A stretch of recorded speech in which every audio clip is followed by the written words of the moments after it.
And welcome back to Gauntlet. We are in the home stretch. Yes, we are. We're almost done with this. The enemies are definitely proving that. Mm-hmm. They're just annoying. Yeah. It's like, I think that the cave is actually more difficult than the cultists, because like, I've just had bad experiences with the ogres and the, those, like, savages, the enemies that are just like running around all over the place and like really freaking fast. But cultists are just annoying because I don't like the guys that explode into projectiles, and then you have, it's just all kinds of annoying. Yeah.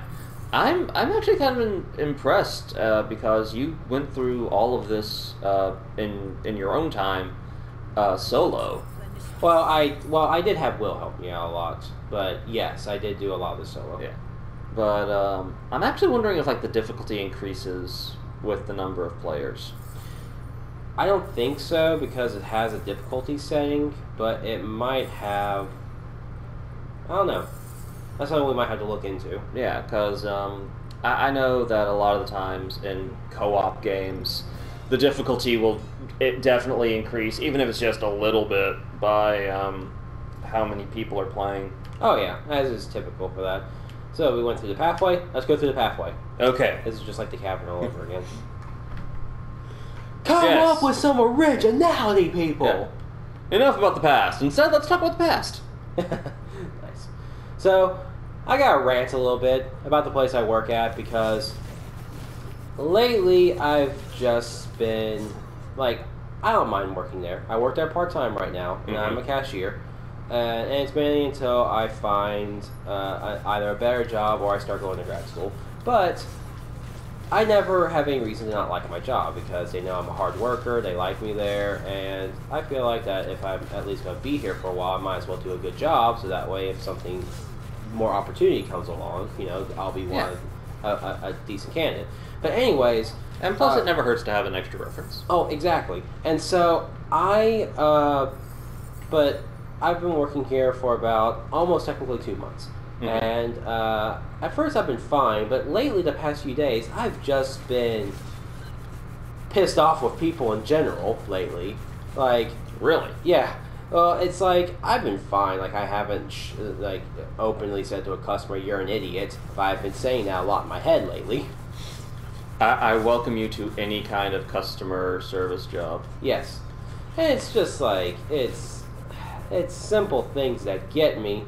But like I've had a couple of, no, I wouldn't say bad experiences, but there's like a lot of things. Like obviously, whenever I'm dealing with, since I'm checking out customers, there's always that moment where I ring up their item, and all of a sudden they're like, "That's not the price. It was like this other price when I went and picked it up at." Yeah. And I'm like, great. Now I need to call people, and now I need to call people and have them figure out what the actual price is. And if it's not the actual price, they get pissed. And if it is, then, good for them. What do you want, a freaking cookie? Yeah, it's difficult in those situations. You come back, because you can feel more. Right. It's difficult in those situations because, you're told, the customer is always right and all that stuff. But a part of you is going, no, they're not. They're not always right, because I'm a customer. And I know I'm not always right, but I will fight tooth and nail to prove that I'm right. Yeah, exactly. But like, there's one thing that really annoys me, because I've had this happen numerous times. It's like, okay, so they say that this item is not the right price, okay? Yes. So I have to go and call. And so I'm like, yes, there's this shoe that the customer says is not the price that the register rung it up as. It's like, it's a black Nike shoe, it's a soccer cleat, and then as I'm trying to explain it to them, they're like, and I found it in this aisle over here, it was right next to, these other Nike cleats, and then I'm like, yes, she said she found it over here, and it rung up as $49.99, but it said it was $29.99, I'm like, I want to just tell them, shut up, I'm telling them that. It's like, ma'am? I'm doing my job here. I do not need an amen from the course. I basically just want to go, do you want the phone? Because it seems like you just want to tell him everything. But then I'd probably lose my job. Oh, yeah. Oh, my friend Lauren works at Walmart. Oh, that's which, fun. God help her, but she works in the lawn and garden department. Yeah. And so many times she has told me, like, stories of customers she's had to deal with, and I'm just like, no, I couldn't do it. I would be fired. I would be fired, and I would probably get put on some kind of banned list from every Walmart. Because, like, she's like, given me situations, like, what would you do in this situation? And all I really have is what I would answer if I had no patience left. Can all my answers be a boot to the head? Well, she has like this older lady. Yeah. She comes into the lawn and gardens, and she's wanting to buy some gardening tools, and it's all well and good. Mm-hmm. But then, as soon as she leaves, she, like, comes back and is demanding that she was given the wrong amount of change. It's just change, man. Yeah, and we're not talking, like, $5, missing. We're talking, maybe a few cents at most. Yeah. And she is just ranting and raving like she just saw a dead body in the parking lot of just, where's my change? Wow. And so she told us this story, so, like, for the next week, like, every time we were buying something and she was handing us something, we're like, where's my change? She's like, go to hell. That's awful. But, like, where's my change? That's why you have to give money first and then change afterwards. Yeah. So... Or bills, then coin. Yeah. And so we had to, laugh at that.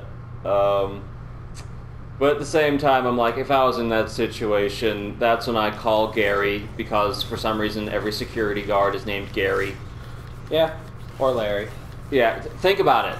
Yeah, for everyone watching at home, think about every security guard you've met, everywhere you've been. There are odds that one of them has been named Larry or Gary. Or some sort of Harry. Yeah. You don't see too many Harrys anymore. There's also Kevin. There can also be a Kevin.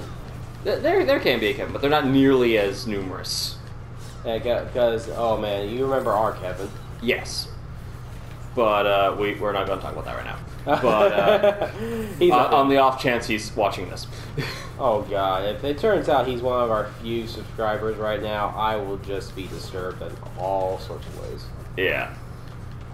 But yeah, that's when I call Larry and just say, yeah, you need to go. I turn into that Mad TV sketch, Bon Qui Qui. Bon Qui Qui? Yes. Have I never shown you this? I don't think so. I've never... Oh, I know what we're doing in between the next episode. What are we doing? I'm showing you Bon Qui Qui. Okay. She essentially works at a burger establishment, any Burger King or McDonald's you can think of. Yeah. And she is what you would refer to as ghetto girl. Oh, okay. And her name's Bon Qui Qui.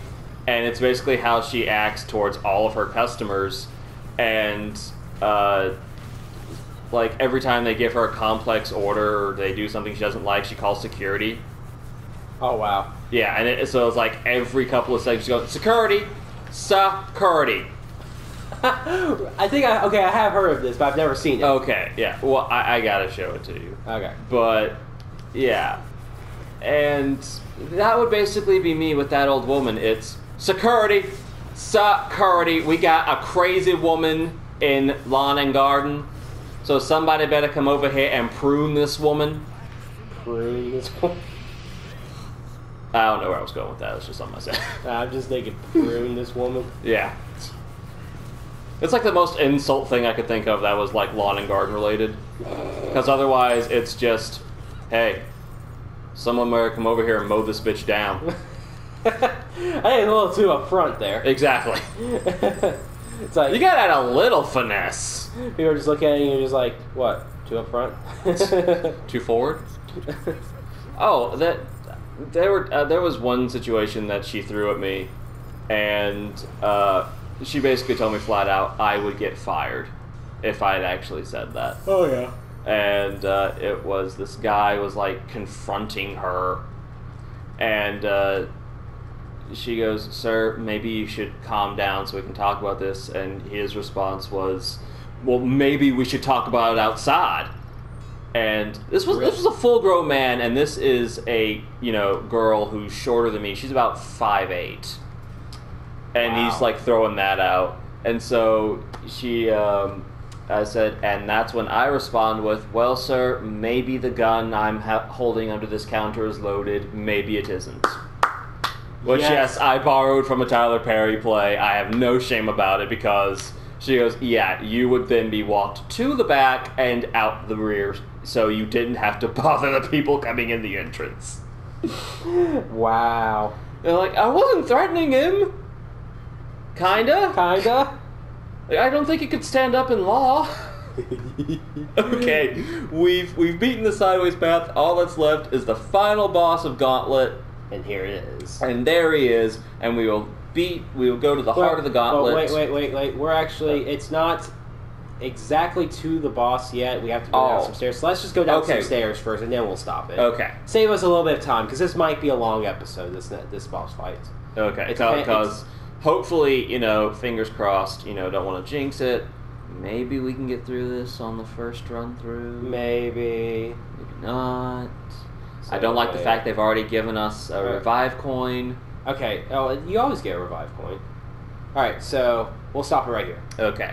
So until next time on the 8-Bit Players. Later. Later.